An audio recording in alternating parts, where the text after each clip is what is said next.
Okay, let's start with the Williams piece. I think that's a nice. Now that we've read this little metaphor and you had eyes on it, I want us to think. I mean, there's a couple of things I want you to take away from that piece. But the first sort of thing I'm interested in is because we've spoken about language. How did that piece read to you? Those of you that have read it. Maybe someone who hasn't spoken yet. Oh no! You know what? I'm going to be still sorry. I'm not going to be picky.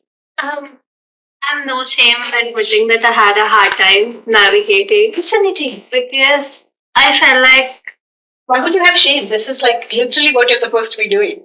I had a lot of things being thrown at me at the same time because there were three distinct chapters. The first one talked about there's this whole bit about monopolizing truth and having one university. And canon not be that great in law school. Yeah. And then the second one is more about like commercial law and how this conspicuous consumption method of thinking has impacted. But I feel like and then obviously there's this bit about positionality for and how they're trying to navigate their way out of writing, and the entire piece is tied with their journey on how they're going about writing what they want to write. And did that feel frustrating because it was too personal? No, it wasn't a personal bit that was frustrating for me. It was I was being confronted with a lot of ideas, and I before I could make peace with one and understand it comprehensively, we were shifting to a completely different thing. Not completely different, all of them are like. So a student of mine called it agoraphobic. Like where you're hit with so many things that you don't know what you're supposed to respond to. Also, it's like 50 pages, so I understand that I have to take my time with it, and quite the reverse. I think the best reading happens when you flip through it. I always tell people, get your eyes on the reading before you come to class. Then we will talk about it, and then when you return to the reading, you can read it more closely to see if you agree with it or not.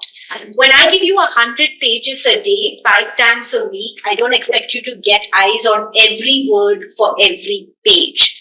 I do expect you to go through it quick enough that you get a sense of it. So what you said right now is literally what I wanted you to do. I wanted you to read it. I wanted you to be a little bit overwhelmed and say, I don't know if I got it. Because that's the whole point. I'm being paid to sit in front of you and teach you. Like, if you got it for just reading it, there's no reason we're all sitting together, right? The whole idea is what comes up. Like, we don't talk enough in law school about feeling. We don't talk about affect. We don't talk about, when I read this, it made me think X, right? So what you said, which is, I don't know, I'm going to assume that the shame was just socialization to say that you feel shame about reading a senior scholar and not liking it. I thought I was capable of navigating that in 2 hours. I was like, okay, I have 2 hours, I'll read it through and I'll understand, but I didn't. So shame with yourself. Yeah. Shame with yourself that you did not read the whole thing in 2 hours. No, I read the thing in 2 hours. I just didn't get that. But who came up with that artificial construction of 2 hours? Is that how much you put on your schedule to read? I was on the bus and I had 2 hours left. So I was ashamed that the route of the bus did not give me enough time to finish this. But was that the feeling? The feeling was that I had 2 hours and I should have gotten it because it's only 50 pages. Yeah, because other texts, I don't know, contracts ka book I'm able to understand 50 pages in 2 hours. Are you in law school? Yeah. Which year are you in? Third year. Okay, so contracts in the first year also, did you feel like you could read 50 pages in 2 hours? No. But this is exactly what we were talking about. The minute you leave a place, you look back and you're like, hey, that was so easy. Well, it's like 2 years ago, you'd have been struggling to read the contracts book. Eventually, I got to a point where I could read 50 pages in 2 hours. Eventually. Yeah. Eventually. And contracts is what everybody in that kind of learning, where I'm giving you a set of facts. This is the rule, this is the analysis, this is the conclusion. That track method is drilled into you when you get to law school because of legal methods professor. Because that's the way to read. Right? There's a way in which, whether you like it or not, the learning curve in your first year of law school is so steep that you go through it and you're like, okay, now I can read this because I was taught every class threw this at me and now I can read it. Do you still do in Nalsar, those of you that are in Nalsar, do you still do papers for every class? Yeah. Like research papers? Projects, not Projects, huh? And so you do projects, so you do 50 projects by the time you graduate. Which now that I think of it is ridiculous. I mean, outside of clinics, so maybe 48, what, right? 50, right? Aren't there like 45 or so. there are 5 semesters, there are 10 semesters, and you do 5 projects each. Yeah. So you write that much, and I can't even imagine how anyone does this in ChatGPT anymore. Oh, which reminds me, everything that you do in this class will be handwritten and will be in class. So I'm sorry for putting that on you, and maybe some of you have never done handwritten inputs, but like that's what we're going to do because otherwise none of us are being authentic to what we're trying to do here. Okay, then just to go back to that 2-hour logic, the reason you can think of contracts is because your entire language of law school was to train you to think like a lawyer in that specific way. So of course you can read it now. You can read it and be like, oh, I can read 30. I can read 50 pages. It's easy. So you haven't read a lot of this kind of writing. Right? Not that it ever gets easier, but it's a new skill. You're learning to read a very different skill. But I also want us to all to remember that you're not supposed to get everything. You're like this is like a scholar that this was an award-winning book that got her tenure at Harvard. Like this was one of the most important pieces of critical race scholarship that has been written. So you're not supposed to just get it. Like I said, I've taught this 10 years. Every time I reread these chapters, I learn something new from it, right? Or you read something new. The hope is to get your eyes on it to say, well, how do I feel about it, right? And so I'm curious, what else came up for people? Like, who thought the stories were too personal? Really, everyone thought this. I thought you said you didn't read the chapters. No, did you? I thought you told. No, we're talking about the chapters. I was like, wait, did you find the chapters too personal? Those of you that read was the voice too intimate? Did you know too much about the author? Did that matter? Did it convince you more about the theory that the person was talking about? Personal help navigate the theory for me. Yeah. For a lot of you, this is a clear selection bias. Yeah. You hated it. It was terrible. I just definitely thought it was very different from what we usually read. And then when I was reading the other reading by Sarah Ahmed that was assigned to us, and then when she continuously speaks about how you have to bring feminism, Yes. you don't just have to leave it at work and in the middle of abstract things that maybe not everyone gets. So that is how I looked at this piece. So Yes. I read the Sarah Ahmed piece. I read that after this. So good reason, because I wanted you to read it in that order. Yeah. So then I was able to see that, okay, the approach that she is essentially advocating for, that is something that she's actually done. Yes. So Williams is doing the thing that Ahmed's talking about. Yeah, that's what I felt like. And actually, I also felt that in some places this was just dense. Yeah. I don't get it. Which is good. Like all good writing is supposed to have large chunks that you're not supposed to get. Like that's sort of what good, actually no, I'm going to rephrase that. I don't think all good writing should be inaccessible. But there is some delight in somewhat inaccessible writing that when you read second or third or fourth time, you get something different from, right? Like it can be dense, and I think about this about a lot of the Supreme Court judgments that are trying to put a lot of things into the core of the judgment.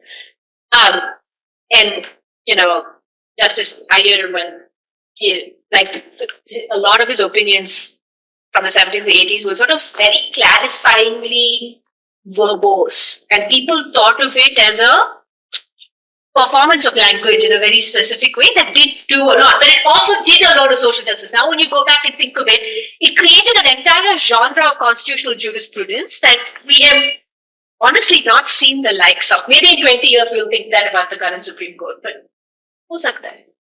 It's like it's possible. Like you don't know what's going to happen. Like it might happen. But there's a lot of nostalgia also thinking that like the recall you have for a certain generation of like of writing is important.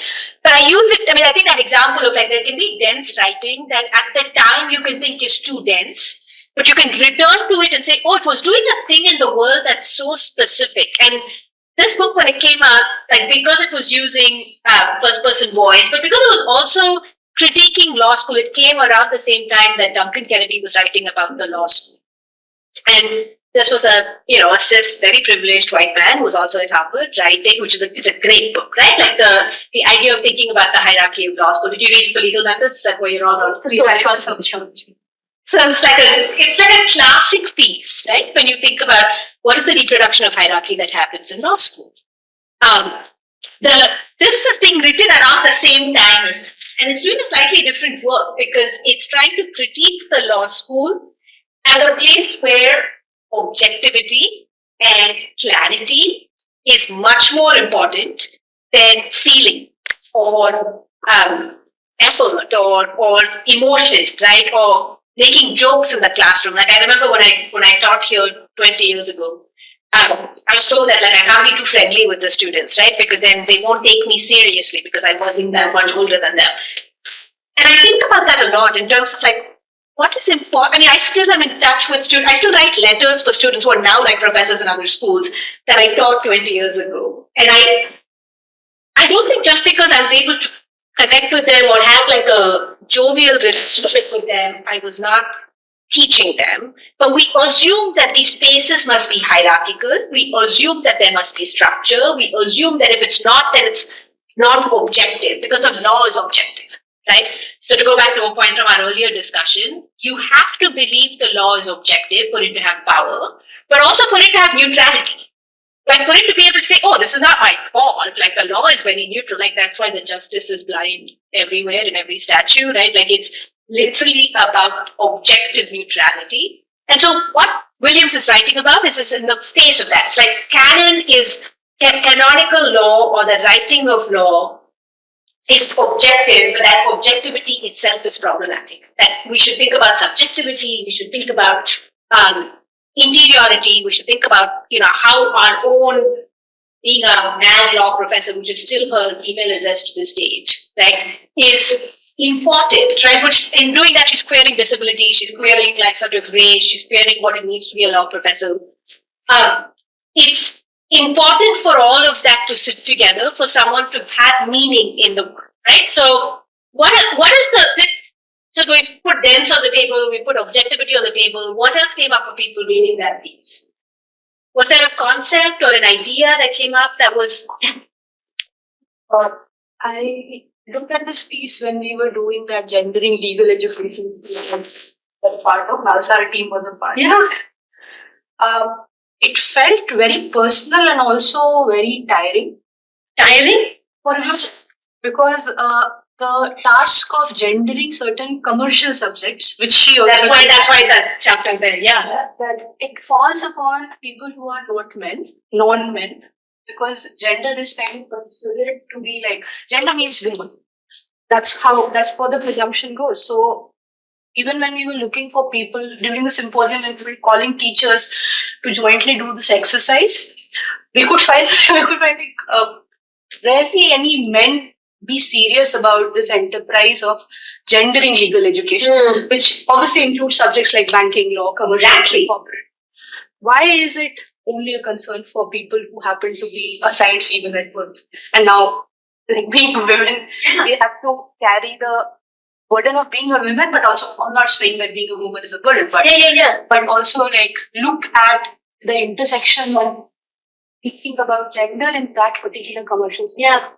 So that's what I felt, that while it's a very important piece of work, but it's also very tiring and lonely. When I read her, that being a black woman scholar. Yeah, she was having to do that, and the fact that the book was received well and everything, and वो अलग बात है, but at the same You know, it's one of those things that it was received so well outside the US as well.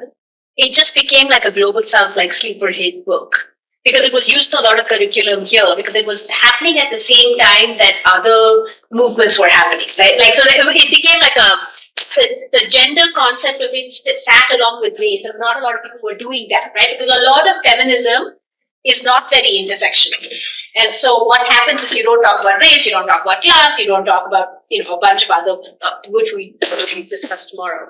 But there was a resistance to any authentic gender, because it was seen as a cool to have but not need to have subject.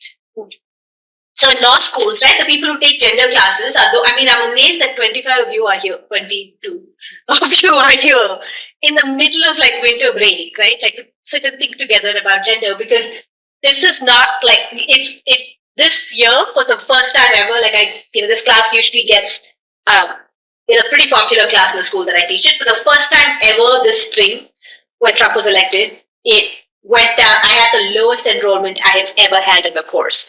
And one of the students that was in the class said, "Oh my God," someone said to me, "Why are you taking that class? Like, that's going to look terrible on your CV." Right? Like, there's also the sense of who takes these things, whether you like it or not, they're going into worlds that's going to judge whether they're taking something or not. But I thought a lot about teaching corporate law, because then you could take gender in corporate law, because everything is gendered, right? So one of the things that I hope we get away from this class is that gender is not just in like a sexual harassment prevention module, right? You don't have to learn about gender in this very specific top-down context to understand it. It could work just as well. I mean, it is at the core of pretty much everything, right? Like you can read banking law, right? And think about, microfinance. You can't read microfinance without thinking about gender, for example.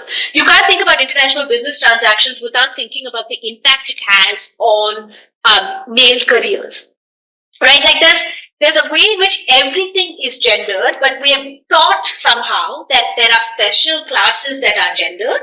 And if you take them, then it means that you care about a very specific strain of that logic, but that others don't. I mean, I don't know, like that others don't do it. And I think it dovetails nicely into sort of Sarah Ahmed's push to think about feminism more broadly and to do that homework everywhere.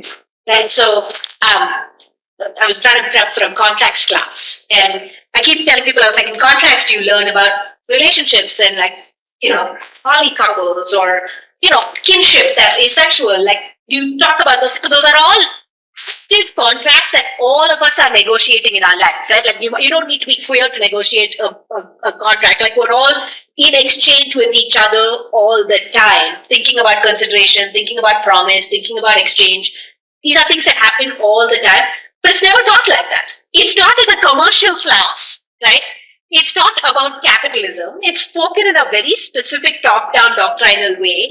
And that's an excellent example of what Patricia Williams is trying to do here. This idea that everything is actually pretty gendered. Everything is actually pretty race and classed and outside.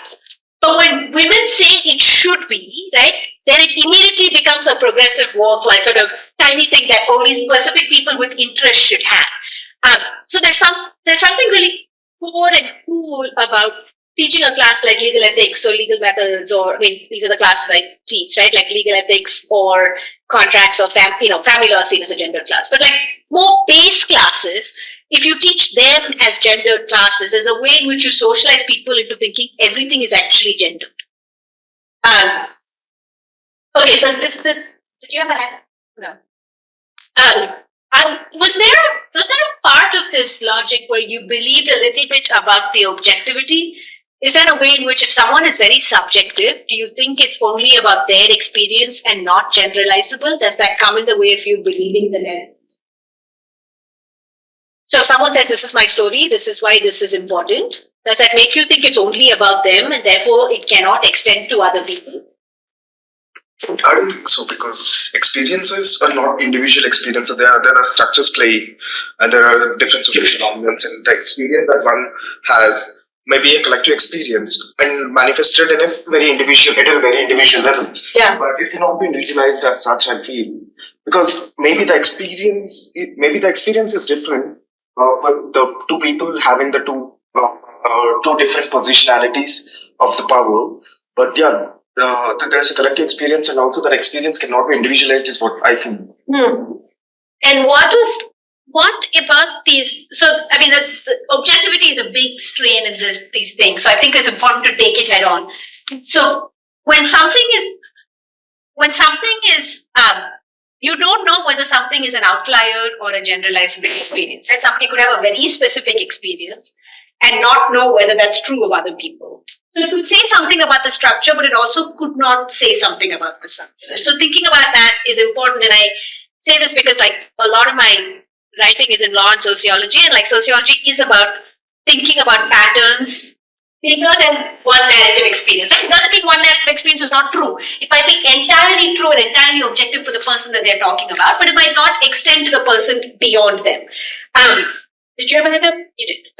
I think similarities can be you can draw parallels. If only there is a similarity, if there is something common, only you can draw parallel. In a one sense, every experience is unique in its own nature. Like you cannot recreate experience. It can be recreated, but there will be similarities, not exact copy of that. So there will be always parallels that are there, not the same. Yeah. There might be parallels, but there's also a theme, right? Just in the same way that words was a theme or God was a theme. It's not so much that everybody's going to have the same relationship to it, but it might come across as a theme that's relevant to everybody. Okay, so we're gonna, yeah. What do we? Oh, sorry. That's okay. What do we mean by objective here? Is it meaning applying the same to everyone, or does it mean being as clear as possible? Well, that's a great question. I think the way Williams is writing about it is that some voices are read as objective because they are talking about neutral things. That's when you're in a commercial law class, you assume that it's objective and applies equally to everybody, although it doesn't apply equally to everybody, because you're taught to think that that is an objective subject. Like you're socialized early in law school to think that it's an objective subject. Now, it's not about equality as much as whether that language of applicability is there. Like whether you think everybody is likely to have the same experience about it. Usually, it's about things that is not about experience. So the minute something is experienced, then that becomes a subjective thing, right? But law is seen as objective and neutral precisely because it's not about experience, but it's about doctrine. So it's not about how people live with the law. This is why legal realism is so important, right? This idea of like law in the books versus law in action. If you only care about the law in the books and you only care about doctrine, you can lull yourself into thinking law is very fair, law is very just, law is very, neutral. But if you actually look at how the same law applies to everybody differently, then you realize that actually law is not neutral. Every law is not neutral, but some laws are thought to be more neutral than others, right? Like there's a fiction I think we all buy about law as neutral. And I think the minute you start critically questioning it, then you never stop. And so I think the gender perspective or the race perspective or the class or the caste perspective is an important starting point, because once you start from the position of the person who's not treated equally, you'll never see the law as equal. So critical scholars recognize that if you start from, like Dalit feminists have spoken about this consistently, that if you start from that perspective, the law was never going to be neutral.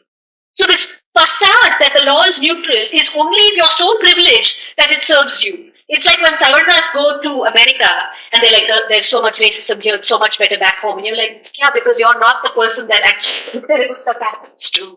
Right? Like there's a sense of like, I get treated really badly here, but it's so much better there. And like without checking that there is actually privilege involved in why some things might look different or feel different. So does that answer your question? So it's not about equality. It's about whether the experiences actually are self-reflexive. And it is true that we think some things are objective and some things are not. And corporate things are much more likely to be objective than than sort of things that are subjective. And the most things that are subjective are gender. Yeah. So if the law were to incorporate So, if we were to acknowledge the substantive inequalities that exist and aim for creating such provisions that cure such that lead to the curing of substantive Yeah. inequalities by ensuring substantive equality by I don't know how law could do that, but yes, if it did that, yeah. it's the old debate of formal equality.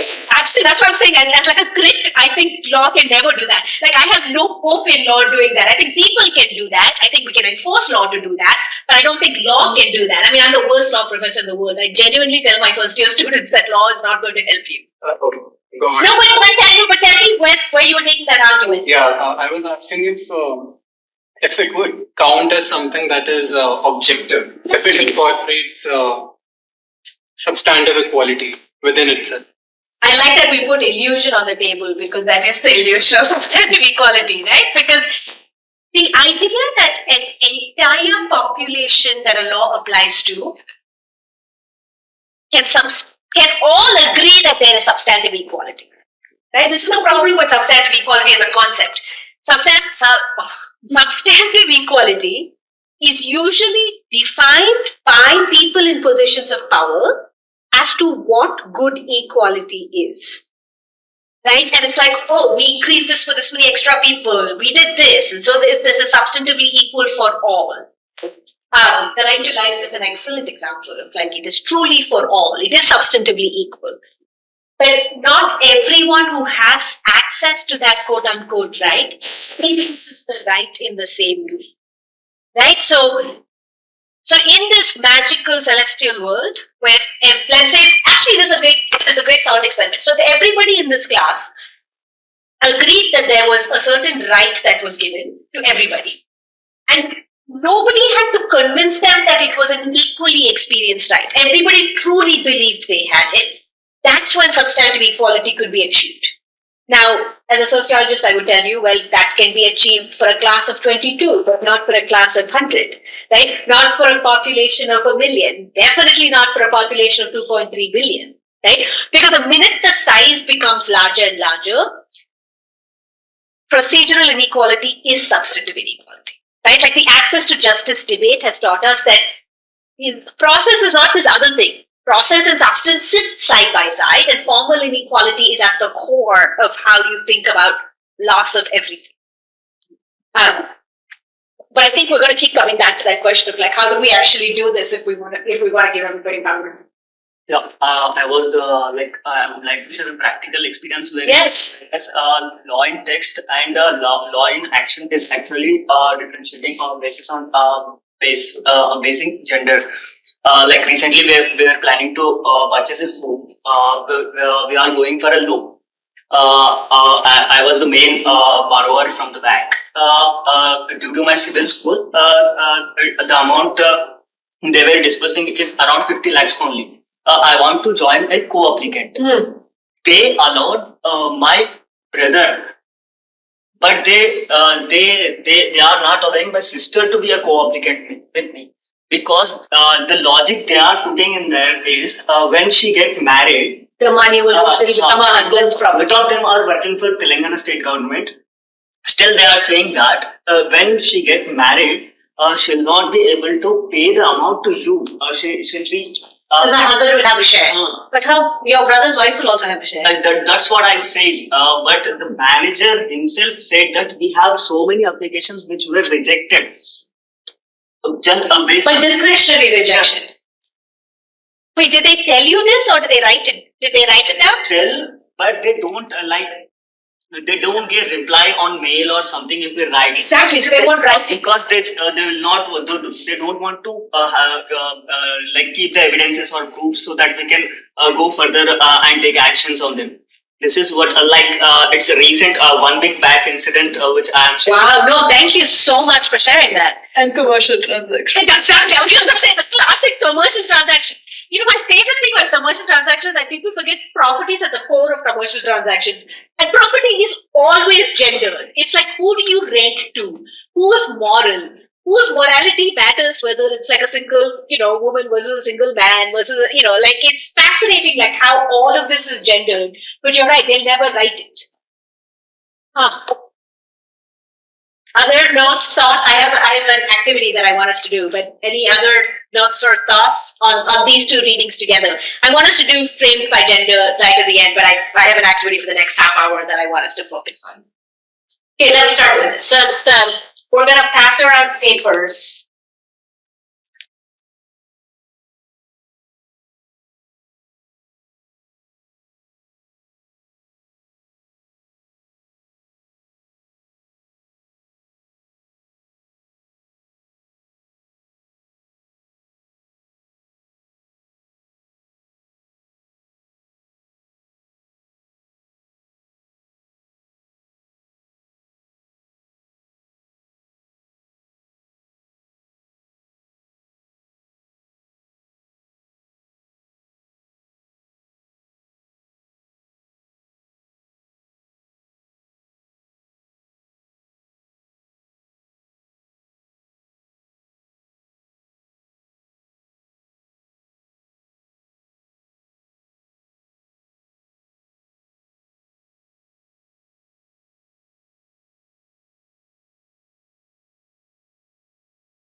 So you know that the class is going to be a cumulative output, right? So we're going to every day we're going to write something that keeps adding to the thing you wrote the previous day, and like keep thinking of how the same idea shapes and changes depending on the conversations we have in class. And I think this is a really helpful exercise for those of us that find writing really hard on an empty paper.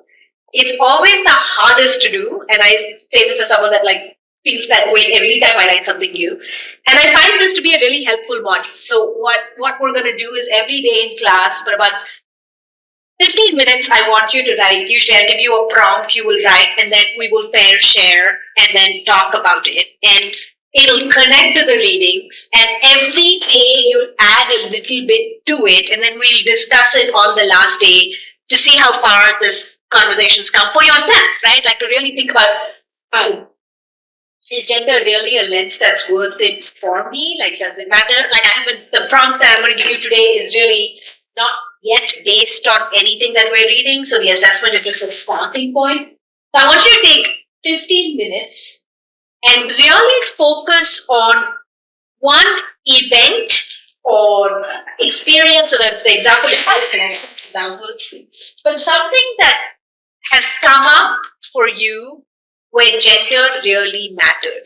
Right now, don't worry about the theory. Don't worry about something else. I want you to really focus on a time when gender came to the prime. Right, like when were you first aware of this really mattering?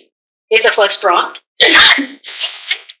How has law interacted with it in the most general sense? It can be, I came out as trans and like a non-binary, and like I changed my IDs, and now the president thinks my ID is not real. Like that's what I would have written if I was in this class, right? So it can be anything. So the question is, and I really care about the personal story. This is not something you're going to share with the entire class if you don't want to. I won't put anyone on the spot. But think of this as an issue that we're going to work with for the next 5 days. Right? This is your project. Like usually I teach this class over 6 months, so it's easy to do a project. We can't do that, but I think we can incorporate it into a class like this. And so treat it as a workshop. Outline the things that, so just use 15 minutes to jot. It doesn't have to be perfect. It doesn't have to be great. It just has to be the start of what it is you're going to work for. But now that we've discussed Williams and Ahmed a little bit, I want you to think about how much of it feels like feminist homework, right? Like in the broadest sense. When does that come up for you? When is gender primed, and how does law interact? So those are the two broad prompts. Take it as there are no questions, there's no wrong answers. So take it however you want to write it, and then we'll keep working on it over the next 5 days. But take the first 15 minutes to do this. Do you have a question? Okay, 15 minutes.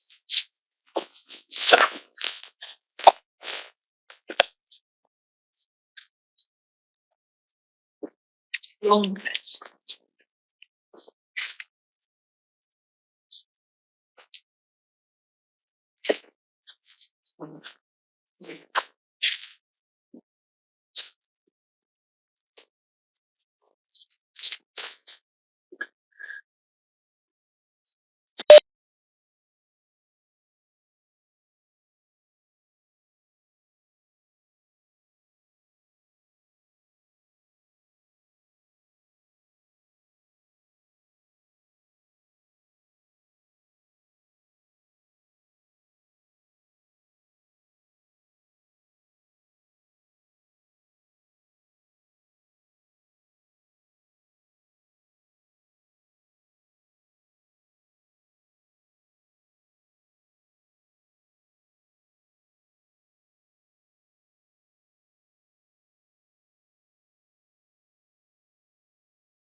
Everyone's here.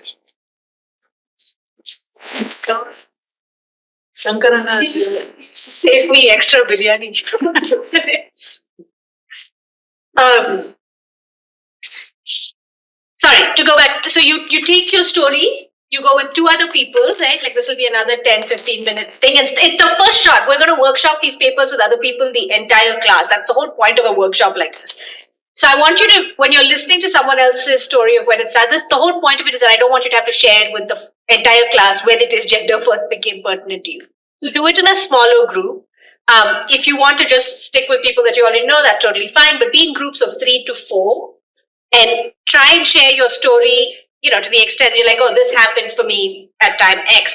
And then when you're listening to someone else's story, your task is to say, well, what about this law? Or like, what about this law? And I want you to actually think about the intersections when someone else hears your story that they think the law might have to your story, right? So for this example, you told us about that example.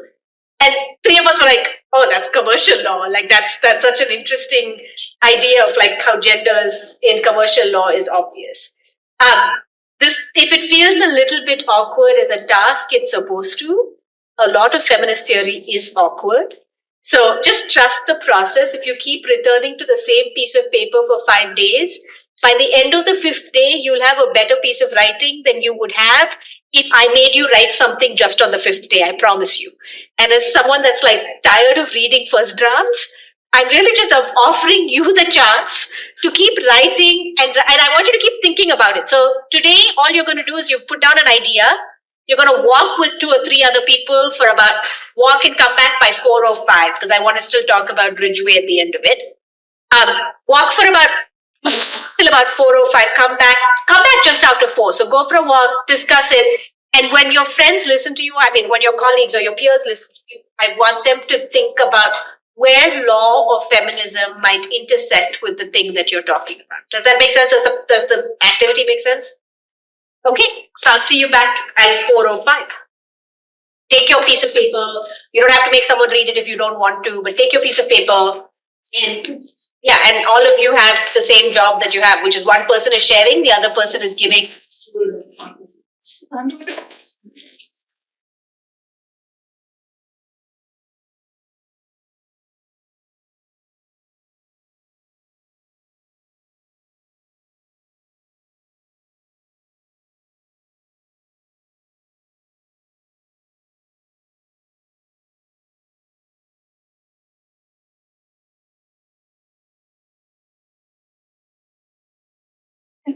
It's not law, and yes, this is something about somebody in a position of authority in my life and not law. No, the hope is that you don't write about law.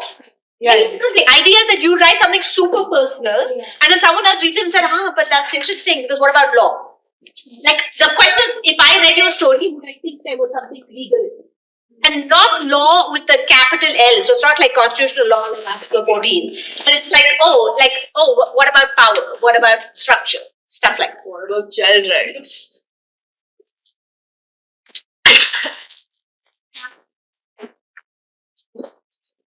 People who didn't sign the attendance thingy, please do so, even as you are coming.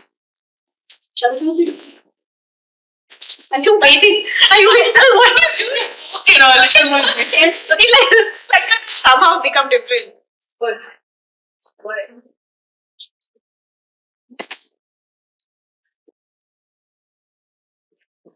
You can just share the story. You don't have to. That's what people.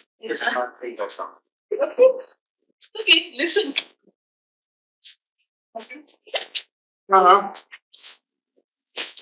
And best way to break out of that is to consider somebody else. Hi.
We're all mostly back. Yeah, there's one set of empty bags there. Oh, so then one more group has to come up. Priyaksha, Misbah. Forgotten. Okay, let's start sharing. We have like another 20 minutes to go. So don't share. If you don't want to share your own story, that's fine. Like share something as objectively as possible. This is why we're doing this thing. So how do you come up with something that's super subjective? And how do people who listen to it think about it as possibly objective gendered material? Like that's the sort of plot, right? Like we're trying to do the feminist homework that Sara Ahmed says is important. And now I'm going to add another question to it, which is in your conversations, when was gender framed, as Ridgway calls it, and when was gender not framed, right? Like when did you start assuming gender was part of the conversation? And when were other times where someone said something and you were like, oh, but what about this? And you brought gender into it. So either as a discussant or as a sharer, let's try and reflect. I mean, the whole point of this is trying to get you to start thinking about your personal experiences as inherently political, which they are. And you already know this, but it's hard to sometimes think of it because you can think of your experiences as just lame and like they're not really real. And often when it's others' experiences, you can feel like that has weight to it. But I'm curious, how many of you, does someone want to share either about yourself or with the consent of others? I don't know if you discuss consent in your smaller groups. Does someone want to share in the abstract, not with any details, something about the conversation that brought up gender or feminist homework of being framed by gender? Because you said like in our own context we think of it as lame. In our group I was the first one. Very academic to use the word lame. No, because like I was the first one to start speaking, and I said, okay, like you guys might think it's not that deep, but It's the second time you've done this, where you've like self-doubted your own version of something that you've shared. That's interesting. but to just talk in abstract, I feel like the common string that followed across was, Richmond also talks about is gender performance, and Is the theme for today's class. yeah, and then it's not just performance; it's expectations. I would say, because once you're ascribed that particular gender, there's this culturally accepted sort of behavior that has to necessarily follow. Yeah. And when it doesn't, it sort of like questions people's preconceived notions, and that sort of it becomes a vulnerable point for them. I feel that For the person who has the context or the person who's talking about it? the person who has those particular notions. So, in very abstract sense, if I did something that I wasn't supposed to do, Because of gender and expectations on you.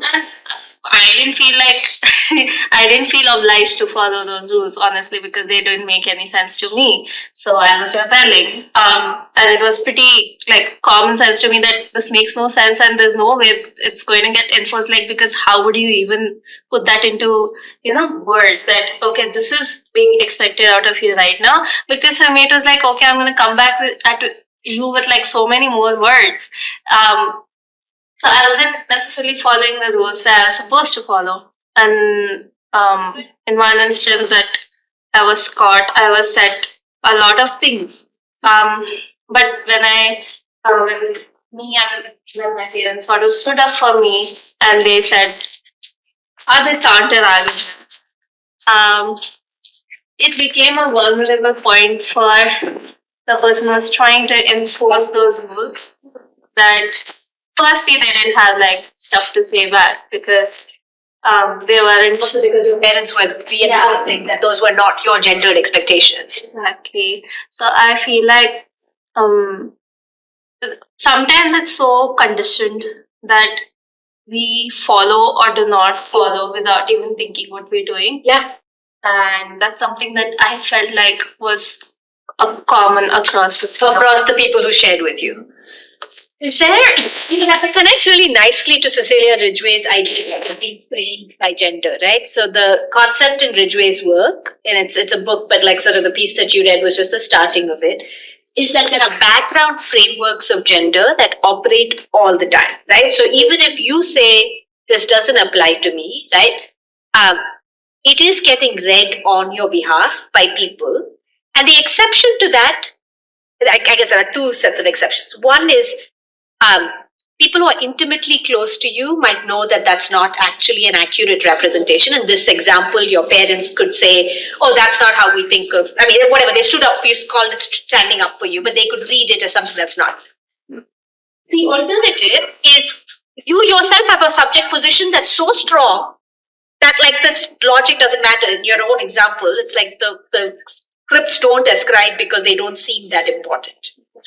Right? And so Ridgway calls this the background framework of gender that applies whether or not you agree with it, that sticks to you. Like the stickiness in Ridgway's argument is very similar to the stickiness in Sarah Ahmed's idea of the concept. Right? So the concepts get sticky, they stick with you because people reinforce them, people understand them to be a certain way. And Ridgway's idea of the background framework means that whether you like it or not, even if you individually don't agree with something, other people's understandings of it are so set that they are likely to read it about you, right? Like they're likely to read some kind of essentialized framing, whether you like it or not. And I think that's like a really useful concept to have in your back pocket when you're doing gender analysis, right? Like what is a background framework? Where are we starting from? How do people assume something out of us? And how do we respond to that assumption, right? There might be a bunch of different ways you could respond to it. So tomorrow's exercise, I'm going to give you a head note so you know what we'll do tomorrow so you can keep thinking about this, is we'll take the thing that you wrote today and apply either the theory of the background framework or the theory of the sticky concept or the theory of, I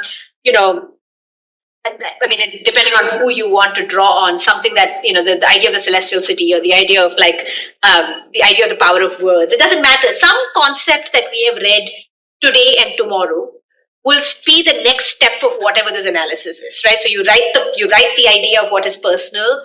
People have exchanged stuff with you, and then tomorrow we will build on it a little bit more, and then I'll keep, there'll be exercises every day. But the reason I think this is helpful is when you say something out as just an experience, it seems really flat. It seems like it's not that big a deal. But the minute you start thinking about it within these concepts, right, you can build an entire gender theory from your experience. Even if it doesn't apply to someone else, you're still building a gender theory from that experience. Okay, other ideas, thoughts that came up, something that came up in your conversations that you can extrapolate to a larger concept of gender. We're all performing gender. Gender is a structure, right? These are all like common takeaways. Like we're performing gender even when we don't want to perform gender, right? When I walked in today, someone called me Kiran Bedi, and I was like, what? Like, this is like a really insulting frame. It killed me. I was like, are you kidding? Like, I look like Tom Hanks, like, but a brown version, right? Like, my own sense of self is that I'm like a really fit Tom Hanks that's brown. But like, when I heard that, I remember first feeling annoyance and then I shared with crying. So if you ever repeat it, I will be very upset. And then I was like, I'm not, like there are so many political, like, existential logics that are different. And the other way of thinking of it is, it doesn't matter what I think, right? If it's being performed and the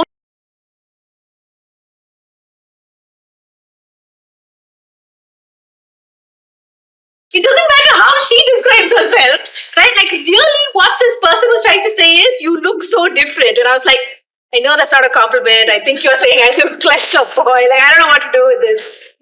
But the response was, you were a pretty girl, and now you're not, right? Like that. I mean, really, that's what they were saying. And sure, I can be upset about it, right? But we're all performing gender all the time. So even if I self-identify and everybody in my current networks reads me a certain way, if you've seen me as a 17-year-old, which is what these people have seen me as, then there is a way in which their recollection of gender is stuck in their version of it and their connections to it. I mean, I thought it was so honest and pure that he said it. I was like, first I was annoyed, then I was like, I guess like that's the one butch lesbian we knew in the 80s. I mean, I guess I don't want to miss anybody, but like, again, that's just no, but that's a reading, but that's a queer reading, right? Like in the same way that straightness gets read to me all the time, I think queerness can be read. I would love it if cis straight people came up to me all the time. Like if we normalize that, I'd be happy to tell everybody what my pronouns are. But we don't do that. So we start from a position, to go back to who's on the outside and who expects what, where the way I perform gender is assumed by someone else. And I can cry till the cows come home, but like it doesn't matter. Like that is the core of how I'm going to get read. And this is on my mind a lot, not just because this is how I navigate the world, but because my next book is on genderqueer navigation and how people sit with their bodies and identities when law and social cues don't read them right. Right. So when someone reads you and says, "Yeah, but you didn't get up surgery," or you don't continue to take testosterone, whatever it is, their understanding of what it means to be non-binary, right? If they read it into me in a particular way, then I am forced to feed their understandings of it, irrespective of whether I myself think that's important for representation. And so, so I've been doing interviews with oral histories and archives and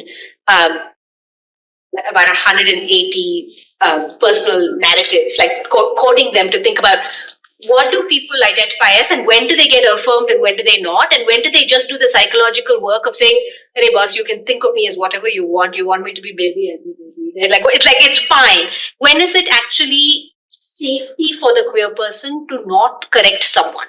Right? Like it's actually something to think of. I mean, like I'm building off of my example because we haven't yet shared all of your examples. But I think that's helpful to think of gender as always performance. And even if the exception is that I think differently about the performance, people are still reading you based on what the structure of gender is, what the background framework of gender is. And even if there is inequality in it, and that's why in a few days you will read the first piece from the book project called Blase, which is like when people just shrug and say, "Oh, this is not a real big thing." The not real big things in the law are still big things for the people who are experiencing them. And so what do we do about those kinds of readings and possibilities in gender studies? Okay, other ideas. We have another 10 minutes. So is there background frameworks? What else came up? When did you, again, don't out anybody, but and don't feel free to not have to out your own personal story. You are going to have to share at some point over the next 5 days something that comes up. But since today was the personal narrative, I'm curious, what else came up for people? I just want to share this, like in our group, almost everyone started with, I couldn't think of one thing. Because, like it was so prevalent everywhere. And then, wow. Yeah, and then it was later that people went back to particular experiences, if at all. That's so interesting. Yeah. Which is also true of how you all wrote. Like for the first 5 minutes, no one wrote anything. And then when it was like 15 minutes later, you were all like still writing and the pens were not down. Was that common? Like did most of you not have an idea of what you wanted to write about because it felt like constantly prevalent? And what made you then think that there was a, like did you just pick a random thing? Or? So for me, I personally, so like I was thinking about how it's prevalent everywhere, and then I connected it to like what is hurting me right now. Oh yeah, of course. Where did it start? And then I wrote about that. Huh. So it's like temporality. It's like, what am I feeling? Like, I mean, because I'm writing this book, it's all I think about day in and day out. And then I'm like, oh, that's really interesting. Like, so a comment that would have just been a cute comment that I could make fun of actually becomes like gender theory because I'm thinking about it constantly and thinking about writing with it. Interesting. Other commonalities that people got from the group discussions or from the check-ins? I know it's at the end of class, but we're going to have to keep this going, especially since most of you didn't read all the things. The same group, but I think we could also take off other performances that we do of other identities. Yeah. As a child, what it means to be a woman. As a Muslim woman, what it means to Yeah. other performances also we could connect with. Yeah, and so like the intersectional identities of what it means to do it. Yeah.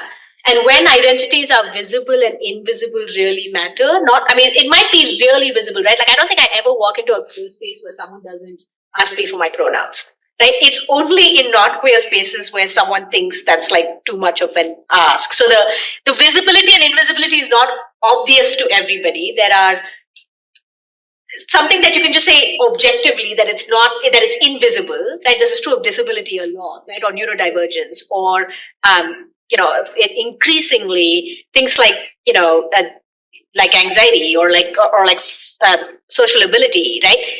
Everyone assumes that is not like those are not like full things that those are particular things and not real like objective substantive things.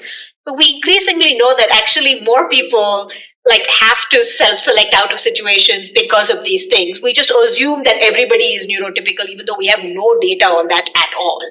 And if it's invisible, it's not really true. Right? So who assumes visibility or who assumes invisibility is really true. And this is really nice because it's dovetailing to the readings you're going to do for tomorrow. So the Kapoor reading is a reading on intersectionality and actually thinking about the Muslim woman and like how do we think about the hijab and how do we think about performance and rights and how saving actually matters in a range of things. And yeah, so the intersections, that's the conversation we're having tomorrow on like how these different intersections matter for both performance but also for visibility. Other closing notes before we finish? Yeah. So you spoke about the aim of today's class, and what we've been discussing so far is also how we continue to perform gender roles even when we don't have to. So in relation to what I wrote, I'm okay sharing it. So this isn't a personal experience, but so this is the experience of my mom. So she's doing her PhD right now, and so cool. Yeah, and whenever I go back home, a lot of times I see her, struggling with securing a space for herself. To like a room of one's own, literally. Yes, when my dad has a meeting or something scheduled, he will just sit in Zoom, he'll tell us not to come in, and he'll get his work done. But when my mom has a presentation or something to give for her PhD, she still has to, get up when someone wants something to eat, get up when the domestic help is there, and just such a range of reasons. And a lot of times when I talk to her, she tells me that, I don't even know which of these responsibilities I can leave. Because it is something that is so embedded, you don't even think about it. Yeah, you don't even think about it, and even if you do think about it, which part of it is really very escapable as someone who has to, run a household, so to say, take care of children and all of that. And yeah, then she also feels like, I teach so many things to my students and I'm also writing stuff, but I feel like when I'm here, when I'm at home, all of the woke talk just goes out of the window, and you have to ultimately, you can't change certain things very quickly. So, or you can, but you can't do it on your own. Yeah. Right? Like part of the story is also how embedded these narratives are, both for yourself and for others around you, where they think it's like, it's always, there's a line of feminist research on women who go to school later on how it is seen as a leisure activity or like a choice and not a necessity because it's not being used for production. And that's also because in late capitalism, anything that doesn't produce money that is seen as active capital, right, is seen as sort of not necessary. Or not necessary, but like seen as, that's very sweet, you're doing this extra thing, that's lovely. But it's not a need to have, it's a cool to have, right? Like, and so then it's not given the same attributes as masculine labor is given at different points. My first book was on elite corporate lawyers and how different sort of how gender plays a role into how people think about their own success, right? So there's a lot of advantages, but the one place where there was like this inequity is women always felt bad about not balancing homework. And not because their partners told them, not because, this wasn't contingent on other things. Very naturally. It was so socialized that they didn't even think it was a thing, right? But like I would say, oh, I speak to male lawyers and I speak to female lawyers.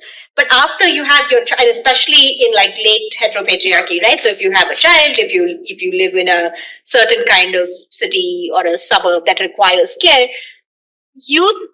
like one person said, it's not my voice, it's my grandmother's voice, it's my mother's voice. It's like all the women in me telling me that I'm not doing this right. And that kind of socialization can't be changed by just one person saying, oh, I'm going to be a feminist.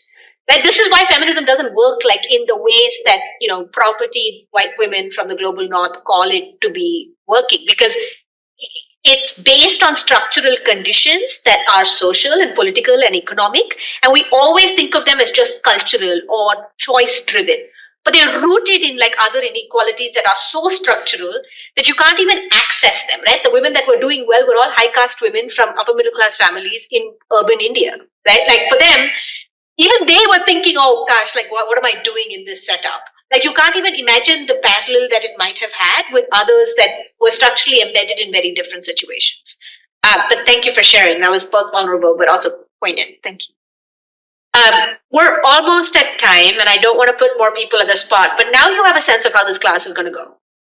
You're expected to do the reading. Today was the first day of class, and I sort of like, I'm happy to go with the flow because the world is chaotic right now, and you don't need one more hierarchical person telling you to do shit. However, it would be great if you got eyes on the readings because I rely on conversation to keep this going. And as you can tell, like this class changes depending on who the audience is. And I want us to come away with it with each of you having like at least 5 pages that you think is cool. Right, so we will work on this idea that you've started, and you might go back today and say, actually, this is not the idea I really want to focus on. And I thought about, point X, but actually the real point was point Y 10 years ago. It doesn't matter. Just remember that we're going to keep returning to it. You can change your mind, that's fine. But the hope is that it'll be a cumulative exercise. So we'll keep working on it. There'll be activities every day. But the discussion is going to be based on the reading. I did not put you on the spot and ask people or cold call about the readings today because it was obvious we were all exhausted and coming from a lot of travel trauma. But tomorrow we go back to regular programming. We have 3 hours. When do we meet? 9:30. We meet at 9:30 in the morning. And I'll do the same thing. Every hour we'll make sure we have a break so we go stretch our legs. But really it's like we'll discuss the readings, we'll do a bunch of activities, and we use the activities to propel the conversation from the readings, and then we work on the paper. That's what these classes are going to look like.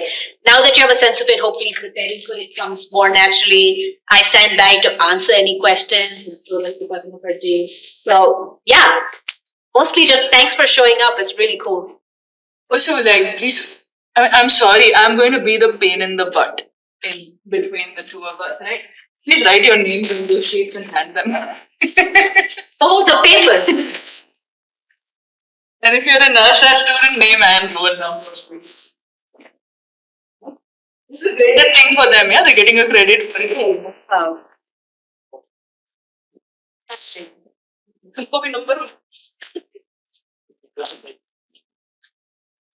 And it's not for us to read, we give it back to you tomorrow, just to be clear.